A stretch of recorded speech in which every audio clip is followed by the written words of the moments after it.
There is a shadow fact hanging over the Canadian landscape, one that no politician or bank manager wants to say out loud. While we are told that Canada is one of the wealthiest nations on Earth, a silent epidemic is spreading from the rainy streets of Vancouver to the frozen suburbs of St. John's. It is the death of the golden years. For decades, the deal was simple. Work hard, pay into your CPP, squirrel away a bit in an RRSP, and by 65, you'd be golfing in the Okanagan or traveling the Maritimes. But that deal has been shredded. Today, the average Canadian is one missed paycheck away from a total collapse, and the idea of retirement is becoming a luxury reserved for the top 1%. We are witnessing the first generation in Canadian history that might actually be poorer in their old age than their parents were. The visceral fear of never getting ahead, despite working 50 hours a week and sacrificing every weekend, is no longer just a nightmare. It is the baseline reality. But why is this happening now? Why does the math that worked for our parents no longer add up for us? The answer lies in a series of systemic traps hidden within our tax codes and banking systems. By the end of this, you'll see the open loop that keeps you running on the treadmill and why the finish line is being moved every single year. Walk into any Loblaws or Sobeys today and you'll see it. The visceral proof that your retirement fund is being eaten alive. It's not just inflation, it's a fundamental restructuring of what it costs to simply exist in Canada. When a block of cheese and a pack of chicken breasts feel like a luxury purchase, how can anyone be expected to save for 30 years down the road? The emotional pain of the checkout counter is the first symptom of the retirement crisis. Every dollar that goes towards an overpriced bag of groceries is a dollar that isn't compounding in your TFSA. We've been conditioned to think that if we just budget better or cut out the lattes, we'll be fine. But you can't budget your way out of a 40% increase in food costs when your wages have barely budged. This is the squeeze, the feeling of being trapped between a stagnant salary and a cost of living that is accelerating like a runaway train. We see the Bank of Canada hiking rates to fight inflation, but for the average person in the GTA or the GVA, those rate hikes are just another weight on their chest. They are intended to cool the economy, but they are freezing the dreams of an entire generation. But what if I told you that the grocery store isn't the biggest thief in your life? There's a much larger predator waiting in the wings. The Canadian housing market was supposed to be our ultimate safety net. For years, the house as an ATM strategy was the primary retirement plan for the middle class. If all else failed, you could just sell the family home in Oakville or Burnaby and downsize, pocketing $1 million in tax-free capital gains. But the Bank of Canada's recent interest rate pivot has turned that safety net into a noose. The mortgage cliff is real. Thousands of Canadians are facing renewals at rates they can't afford, turning their primary asset into a liability that drains their savings every month. You see the stress in the faces of people on the GO train, the silent calculation of how many years of retirement they just lost because their monthly payment went up by $1,200.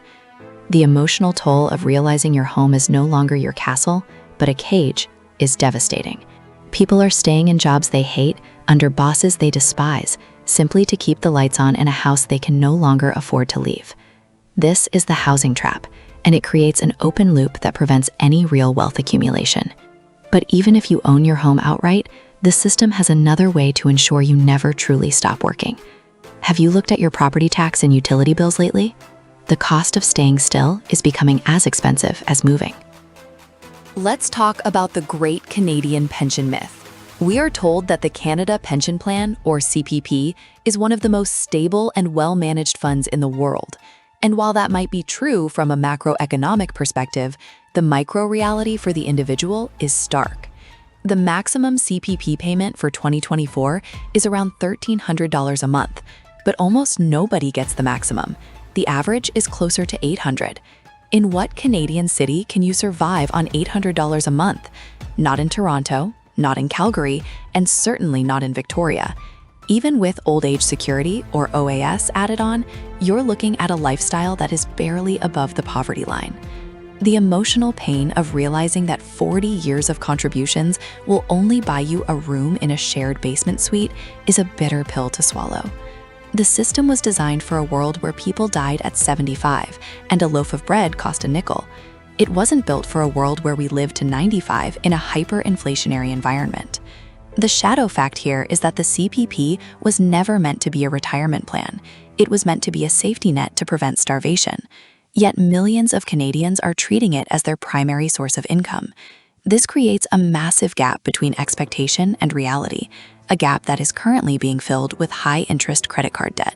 Then there's the CRA, the silent partner in your retirement that you never asked for.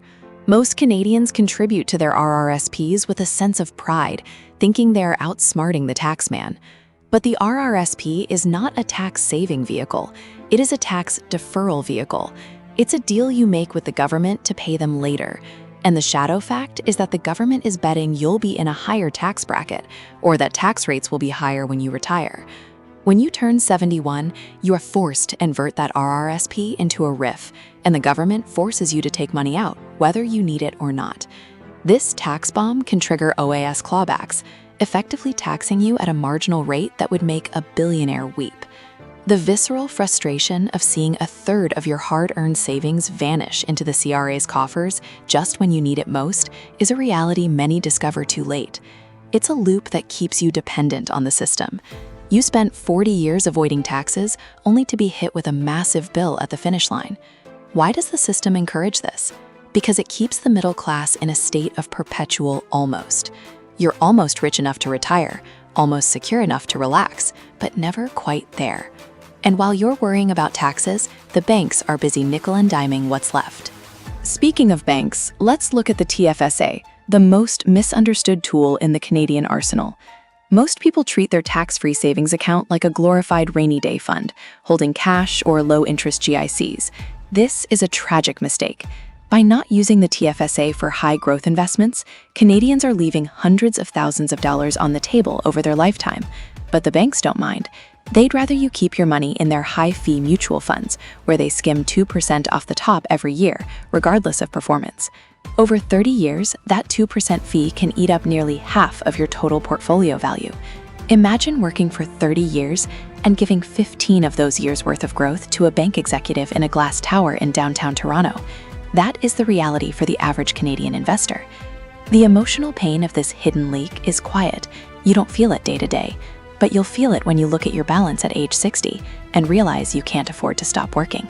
The banks have built a system of complexity that discourages the average person from taking control. They want you to feel like you need them, while they slowly drain the lifeblood out of your retirement dreams.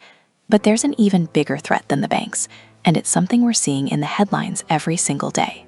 The sandwich generation is a term that is becoming a haunting reality for millions of Canadians in their 40s and 50s.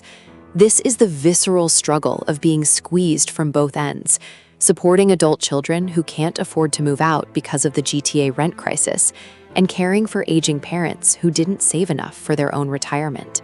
It's a double-ended drain on your resources. You want to help your kids get a start in life, maybe help with a down payment, but that money is your retirement. You want to ensure your parents have a decent long-term care home, but the costs are astronomical. This emotional tug-of-war is exhausting. It's the feeling of never being able to breathe, of always being responsible for someone else's survival, while your own future slips away. In Canada, we pride ourselves on our social safety nets, but those nets are fraying at the edges. Healthcare wait times and the lack of affordable senior housing are forcing families to take on the burden themselves. This is the quiet crisis, the invisible work and the invisible cost that isn't captured in the GDP, but is destroying the middle class's ability to retire. How do you save for your future when you are the only thing standing between your family and the street? This leads us to a terrifying question. What happens when the money finally runs out? Let's talk about the death of the pension. If you work in the public sector, you might have a defined benefit pension, the holy grail of Canadian retirement. But for everyone else in the private sector, those have all but vanished. They've been replaced by defined contribution plans, where all the risk is shifted onto you. If the market crashes the year you retire, that's your problem. If you live too long and run out of money, that's your problem. The shift from collective security to individual risk is the hallmark of the modern Canadian economy. It's a lonely feeling, knowing that your entire future depends on your ability to outplay Wall Street and Bay Street. We are told we are empowered to manage our own investments, but most of us are just overwhelmed. The emotional pain of checking your 401k, or in our case, our RRSP and group RRSP, during a market downturn is enough to cause physical illness. This uncertainty keeps us in a state of high cortisol stress, which in turn makes us more likely to make impulsive, bad financial decisions. It's a cycle of fear that the system feeds on. The more afraid you are, the more likely you are to buy the guaranteed products the banks sell, which offers safety at the cost of any real growth. But wait, it gets even more complicated when we look at the Alberta Mirage. For years, the escape hatch for struggling Canadians in Ontario and BC was to move to Alberta. The promise of high wages and low housing costs was the siren song that drew thousands east. But the Alberta Mirage is beginning to fade. While housing is still cheaper than Toronto, the cost of everything else is catching up. Insurance rates, utility bills, and the sheer volatility of an oil-based economy mean that moving to Calgary or Edmonton isn't the silver bullet it once was. The visceral disappointment of moving 3,000 kilometers away from your family, only to find that you're still struggling to save for retirement, is a growing sentiment. It's the realization that the retirement crisis isn't a geographic problem, it's a Canadian problem. It doesn't matter if you're in a condo in Liberty Village or a bungalow in Red Deer. The fundamental math of the loonies' purchasing power and the CRA's tax bite remains the same. This shadow fact suggests there is no place to hide. The crisis is systemic, not local. This leads many to consider a more radical option, leaving Canada altogether.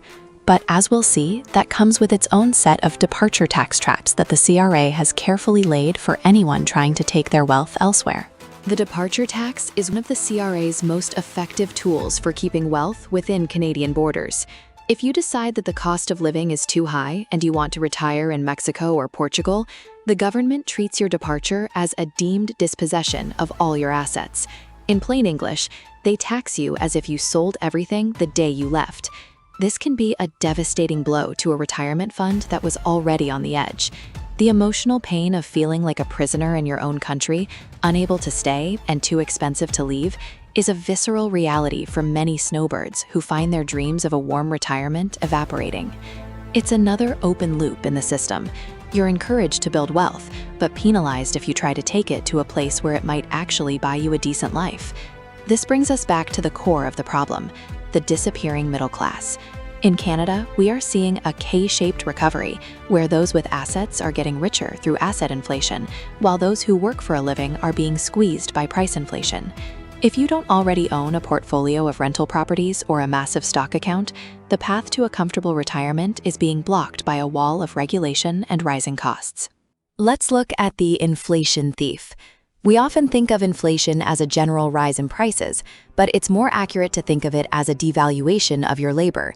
The hours you worked in 1995 were worth more than the hours you work today, because the dollars you were paid back then could buy more future than they can now. For a retiree on a fixed income, inflation is a slow-motion disaster. The visceral fear of seeing your purchasing power melt away while you're too old to go back to work is the ultimate nightmare. In Canada, our official inflation numbers often don't reflect the reality of things we actually need, like fresh food, home heating, and insurance. This shadow fact means that even if you think you've saved enough, your number is a moving target. If you plan to retire on $1 million 10 years ago, that million is now worth about $700,000 in actual purchasing power. The goalposts are not just being moved, they are being mounted on a supersonic jet. This creates a sense of hopelessness, the feeling that no matter how hard you run, the horizon stays just as far away. It's why we see more and more 70-year-olds working the till at the grocery store or driving for Uber. They aren't doing it for social interaction, they're doing it because they have to. The healthcare myth is perhaps the most dangerous one in Canada. We believe that because we have free healthcare, we don't need to save for medical expenses in retirement. This is a catastrophic misunderstanding. While the surgery might be covered, the recovery is not. Long-term care, home modifications, prescription drugs, and dental care are largely out of pocket for seniors. The visceral shock of realizing that a semi-private room in a long-term care facility can cost $5,000 to $8,000 a month is where many retirement plans go to die. The emotional pain of seeing your life savings, money you intended to leave to your children, swallowed up by a nursing home in 6 months is a story we hear all too often. The shadow fact here is that our healthcare system is designed for acute care, not the chronic needs of an aging population. As the boomer generation hits their 80s, the strain on the system will only increase, leading to even higher out-of-pocket costs and longer wait times. This is the care gap, and it is the single biggest unhedged risk in most Canadian retirement plans. If you haven't factored in the cost of growing old, you haven't really planned for retirement at all. The home equity gamble is the final roll of the dice for many. They plan to use a reverse mortgage to fund their lifestyle. This is a product that allows you to borrow against your home's value without making payments until you move or die. While it sounds like a miracle, it's often a deal with the devil. The interest rates are significantly higher than a standard mortgage, and the interest compounds over time. The visceral realization for many heirs is that by the time their parents pass away, the house they grew up in belongs entirely to the bank.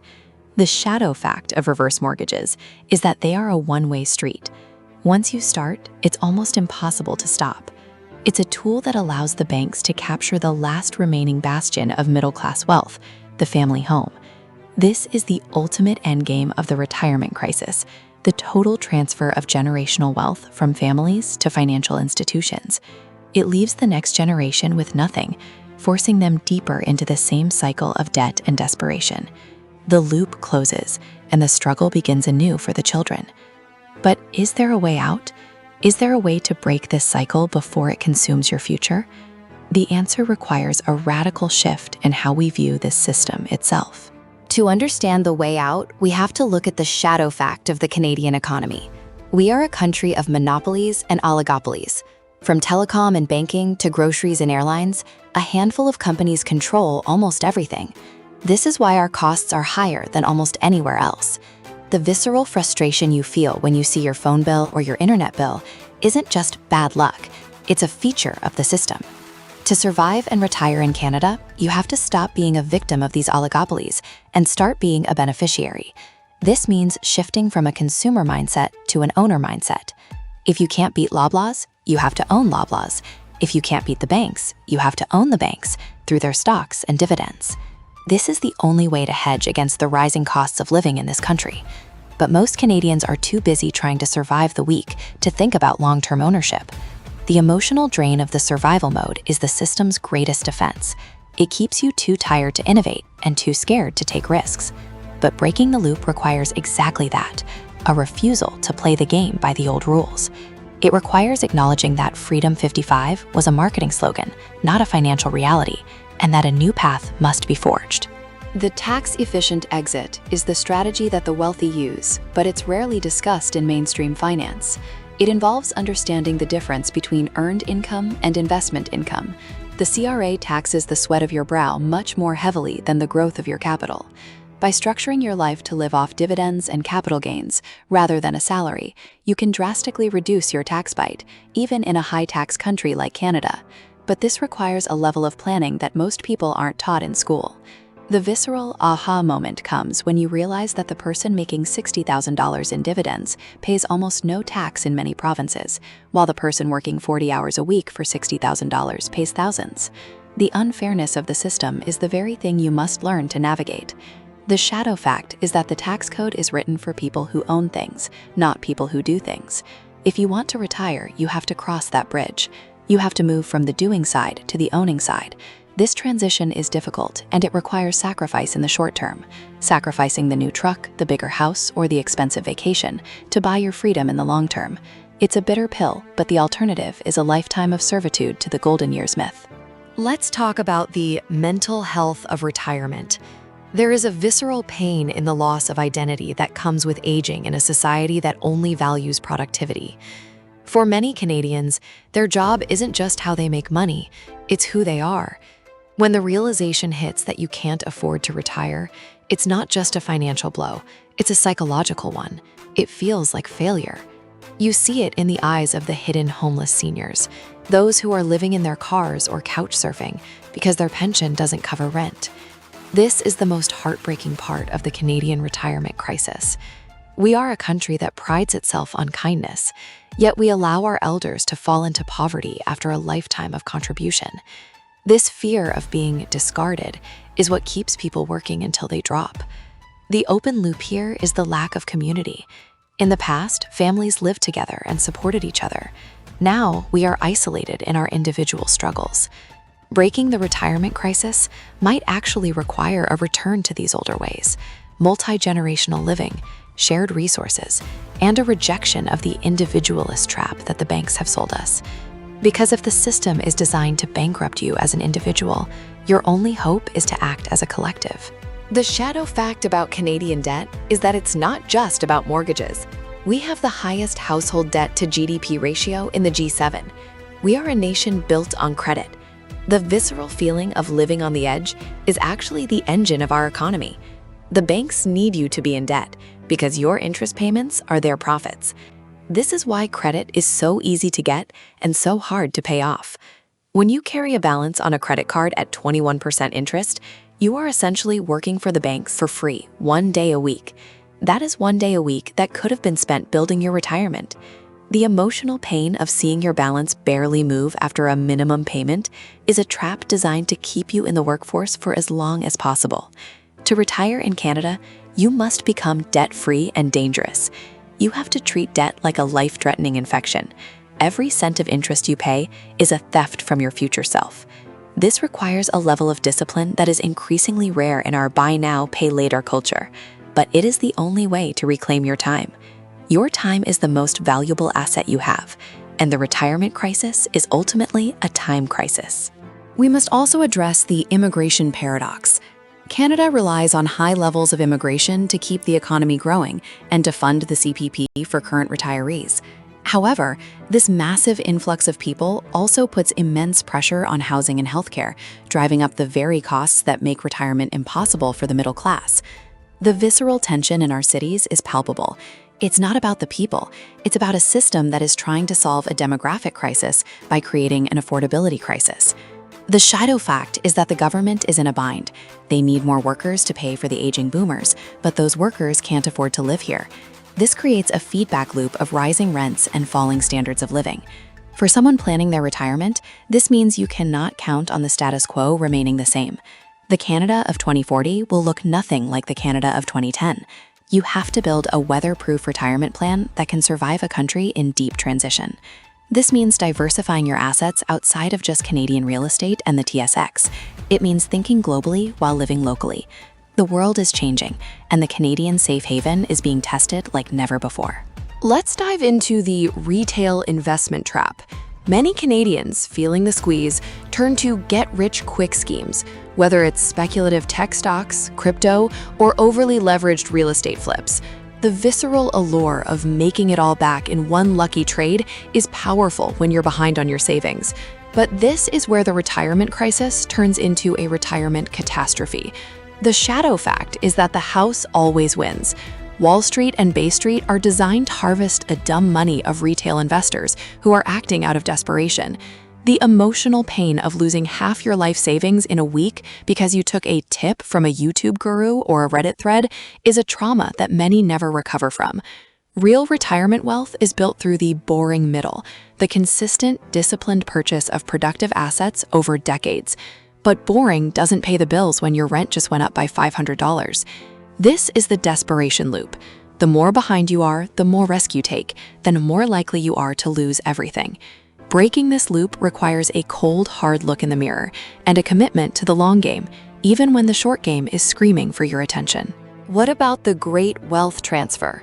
We are told that $1 trillion will be passed down from boomers to millennials in the next decade.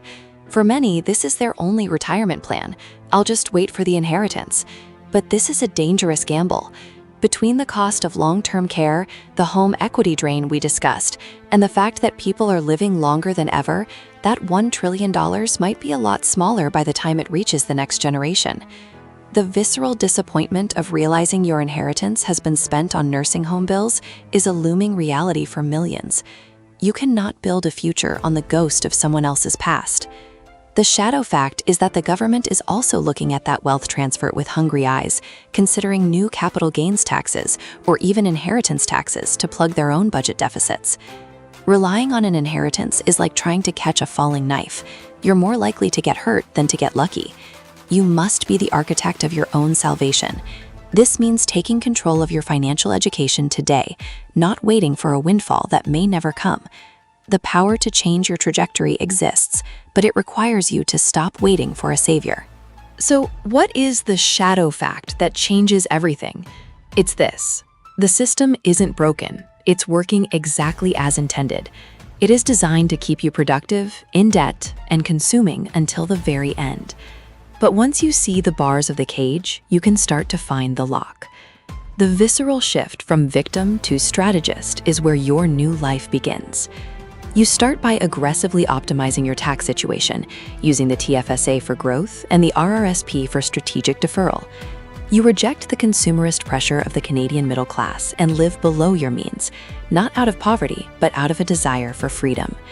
You invest in yourself, your skills, your health, and your relationships, because those are the only assets the CRA can't tax and the banks can't seize. The emotional pain of the struggle is replaced by the quiet confidence of someone who has a plan. You stop watching the headlines about the Bank of Canada and start watching your own balance sheet. This is the great reset of the individual. It's a quiet revolution happening in basements and home offices across the country. It's the realization that while the Canadian dream might be dead, your dream doesn't have to be. But there is one final thing you need to know: the loop that most people never close. The final loop is the action gap. Most people will watch this, feel the visceral sting of the truth, and then do nothing. They will go back to the same job, the same spending habits, and the same hope-based retirement plan. The shadow fact of success is that it is built on boring, daily repetitions of the right things. The retirement crisis is growing, but it doesn't have to be your crisis.